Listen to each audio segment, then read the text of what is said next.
আর মনে করেন আমার স্বামী মনে করেন বিয়া করছে এই হতে মনে করেন 5-6টা বিয়া করছে 5-6টা এইব। আপনি কি প্রথম স্ত্রী? না, আমার আগে আরো 2টা না 3টা করছে, 3টা করছে। আমি হলো 3 নম্বর মনে হয়।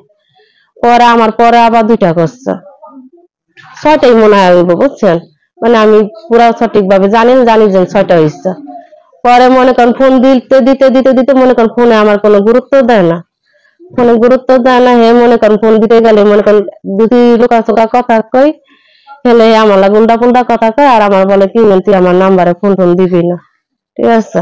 পরে তারপর আমি অনেক মানে করে ফোন টোন দিই, দেখে পরে আবার 2টা কথা কইলে ভাই স্বামীকে আমার না দেন আপনি তো নিজের মায়েরও তো ভালো আছে আলহামদুলিল্লাহ।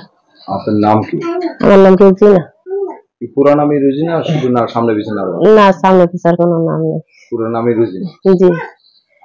এবার আপনি কেন আসছেন আমাদের কাছে? যে এই আসার মধ্যে কি মানে আমি আগে মানে প্রবাসী ছিলাম, পরে মানে 2 বছর মানে সৌদি আরবে ছিলাম, পরে ওখান থেকে আইসা মনে করেন পরে 8 মাস ছিলাম, পরে থাকার পরে আমাদের অনেক অসুবিধা হয়ে যায়। পরে আমি আবার কাতার গেছি, কাতার যাওয়ার পরে 1 মাস 13 দিনের সময় পরে আমার মেডিকেল করছে, মেডিকেল করার পরে অনেক আনফিট হয়েছে, পরে আমি আইসা করছি। আসার পরে মনে করেন পরে মনে করেন 5-6 মাস এখানে রয়েছি, থাকার পরে মনে করেন আমার অনেক মানে কাজ কাম করতে অনেক কষ্ট হয়ে যায়। পরে বাপ মা মানে অতটা ই করে না, আমারে মনে করেন দিলে খাই না দিলে না খায় থাকে। আর আমার বাইরে অত মানে ই করে না, যারার পথে হে বিয়া শাদী করে হারাটা আলাদা হয়ে রয়েছে। আর মনে করেন ঢাকা আমি করতালে খাই না করতালে মনে করেন বাপ মা দিলে খাই না দিলে না খাই। আর মনে করেন আমার স্বামী মনে করেন বিয়া করছে এই হতে মনে করেন 5-6টা বিয়া করছে 5-6টা এইব। আপনি কি প্রথম স্ত্রী?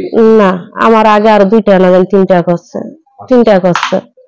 আমি হলো 3 নম্বর মনে হয়। পরে আমার পরে আবার 2টা করছে, 6টাই মনে হয় হইব, বুঝছেন? মানে আমি পুরো সঠিকভাবে জানি যে 6টা হইছে। পরে মনে করেন ফোন দিতে মনে করেন ফোনে আমার কোনো গুরুত্ব দেয় না, ফোনে গুরুত্ব দেয় না। হে মনে করেন ফোন দিতে গেলে মনে করেন যদি লুকাচুকা কথা কই হেলে আমার লাগে উল্টা পুল্টা কথা কয়, আর আমার বলে কি তুই আমার নাম্বারে ফোন টোন দিবি না, ঠিক আছে? পরে তারপর আমি অনেক মানে করে ফোন টোন দিই, দেখে পরে আবার 2টা কথা কইলে ভাই স্বামীকে আমার না দেন আপনি তো নিজের মায়েরও তো কিছু দিতে পারেন। আমি তার বলি নাই যে না আমার না দেন, আপনার মায়ালে আমি কোথায় যাবো? আগে তো কাজ কাম করছি, খাইছি লইছি, নিজেরও তো একটা হাত খরচ আছে। আর মায়ের পিছনে তো আপনি তো জানেন যে মায়া অসুস্থ, মায়ের পিছনে টাকা পয়সা দেওয়া লাগে। পরে কইতে আসে পরে আমি মনে করেন ঢাকা গেছি, ঢাকা যায় 2 মাস না 3 মাস ছিলাম। 3 মাস যাওয়ার পরে আমি অনেক অসুস্থ হয়ে গেছি, পরে আমি ওখান থেকে আইসা পড়ছি মতন মনে করেন এই পরে আমার মানে এমন অবস্থা হয়েছে। পরে আমার ডাক্তার দেখাইছে, পরে মানে কয়দিন ভালো ছিলাম, ভালো থাকার পরে সে মনে করেন পরে আবার অসুস্থ হয়ে মানে ওষুধ গেপ দিয়েছি, গেপ দেওয়ার পরে আবার মনে করেন অসুস্থ হয়ে গেছে। পরে হে আসে পরে বলছে কি তুমি ঢাকা যাও, ঢাকা যাই আস তোমার যা টাকা পয়সা লাগে আমি তোমার দিয়ে মানে। পরে আমার আসে 10,000 টাকা দিচ্ছিল এই কয়দিনে, মানে দেওয়ার পর ওইটা দিয়ে মনে করেন ডাক্তার দেখাইছি করছি। আর মনে করেন হে 1 মাস দিলে 2 মাস দেয় না, 2 মাস দিলে 3 মাস দেয় না, মানে ইদানি হবার দিচ্ছে। আর মাঝখানটা দেয়ই নি, মনে করেন দেওয়া বন্ধ করে দিচ্ছে। আর এর আগে আবার দিচ্ছে, আর বলে ওই জায়গা কি বলে সমস্যা। এই কারণে আমি অত একটা মানে গজ্জ করি না, হে টাকা দিতে গেলে বলে আর পড়ান ছিড়া জায়গা, এই কারণে আমি গজ্জ করি না। আর ফোন দিতে গেলে মানে টাকা চাইতে গেলে কয়েকজন তুমি আমার থেকে টাকা চাও, আর আছে তুমি আমার তোমার ইটা তুমি বোঝো, তুমি তো আমার ইটা বোঝো না, তুমি যখন বিদেশ রয়েছো তুমি কামাই রুজি করে আমার কি দিছ? আমি কয়টাই কামাইছি, আমার 800 টাকা বেতন দিচ্ছে, আমি মনে করেন 100 টাকা করে মোবাইল খরচ রেখে দিচ্ছে। তো আমি কয়টাই করছি, এরপর মায়ের দুনিয়ার অসুখ বিসুখ যত টাকা লাগছে সব আমি দিচ্ছি, এটা তো আর আপনি দেন নাকি, এটা তো আমি দিচ্ছি। এরপরে যে পা ভেঙেছে আপনি জিজ্ঞেসেন যে কি খাইছেন না খাইছে, আপনি তো অনেক ছোট থেকে গেছেন, আর এখন কত বড় আছে একটা পোলাপান মানুষ হতে গেলে কত টাকা পয়সা লাগে, এটা আপনি একটা উত্তর দেন নাকি? আমার তো কথা না করে আসে কইছি যে তা আমার দেওয়া লাগবে না, আপনার মায়ের দিন, আল্লাহ 4 পারেন 2 পারেন 1 করেন আপনার মায়ের আপনি দিন না, আর আমি কি করব? আর না দিলে তার আর কিছু করার নাই। সে আর মায়ের অনেক অসুস্থ হয়েছিল, পরে আবার 4,000 টাকা দিচ্ছে।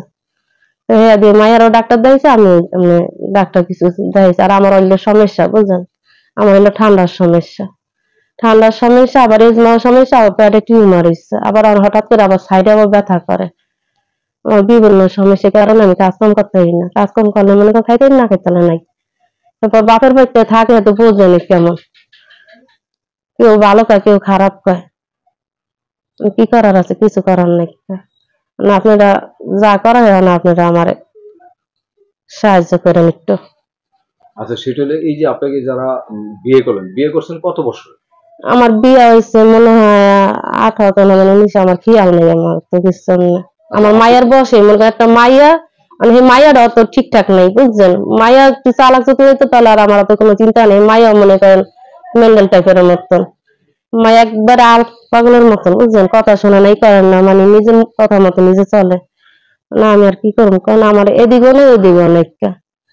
আচ্ছা, আপনি যে বিয়ে করলেন এটা কি আপনাকে পারিবারিক বিয়েটা হলো না দুইজনের সম্পর্ক করে বিয়ে হলো? এমনি সম্ভব করার মধ্যে না, এমনি মানে কি আমার হুবাতো বোন নিয়ে আমি ঢাকা গেছি, পরে আসে ঢাকা যাওয়ার পর আমার হুবাতো বোন একটু সমস্যা হয়েছিল, পরে আর নিয়ে কাল ঢাকা সাভার গেছে, ওখানে আমার দেখছে, দেখার পরে মানে ওখানে আমার নিয়ে আসে, মানে যে মায়া, পরে মায়া গো আর হুবুরে খবর দিছে, খবর দিয়ে নিয়ে আসে এখানে, মানে কথাবার্তা হয়েছে। পরে আমরা আমার হুবাতো বোনের লিয়ে আইসা পড়ছি, পরে ওখানে যাওয়ার পরে ও আবার আইসা পড়ছে, আইসা আমার হুবু করতে আইসে, তো ওখানে আইসা আসে পরে কইছে যে আমি আরে বিয়া করতেছি, এমন মনে হয় আমার হুবাতো বোনে গেছে ও তো কালা, তো আরে বিয়া করে আসে আপনি কি করবেন, কালা হয়েছে দেখে কি হয়েছে, মন তো কালা না, সমস্যা কি? নাম্বারটা কি আপনার মুখস্থ? হ্যাঁ আচ্ছা, একটু বলেন তো। 019464745515। আপনি কি শিওর যে এই হ্যাঁ নাম্বারে আপনি জি, বিকাশ করেন? এটাই।